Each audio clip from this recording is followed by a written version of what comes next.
ইসলাম শুধু ব্যক্তিগত ইবাদতের নাম নয়, ইসলাম একটি পূর্ণাঙ্গ জীবন ব্যবস্থা, যার বাস্তবায়ন সম্ভব হয় সম্মিলিত প্রচেষ্টার মাধ্যমে।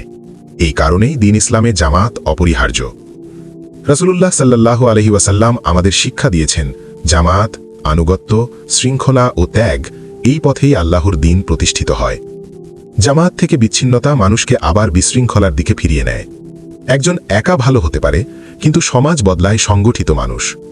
ইসলামের বড় দায়িত্বগুলো, ন্যায়, ইনসাফ, সমাজ সংস্কার, সবই জামাত ও সম্মিলিত চেষ্টার ফল। আজ আমাদের সামনে 3টি খোলা পথ। 1. সত্য মনে হলে দায়িত্বশীল দলে যুক্ত হওয়া।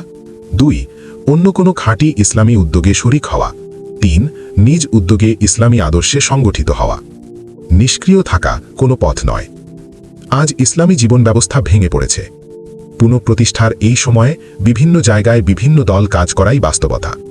নিষ্ঠা ও আন্তরিকতা থাকলে সত্য একদিন সবাইকে এক সূত্রে বাঁধবেই। ইসলাম সাক্ষ্য চায় কথায় নয়, কাজে। আল্লাহ আমাদের অন্তর জানেন, তাই আসুন দায়িত্ব এড়াই না, সংগঠিত হই, সত্যের পথে দাঁড়াই।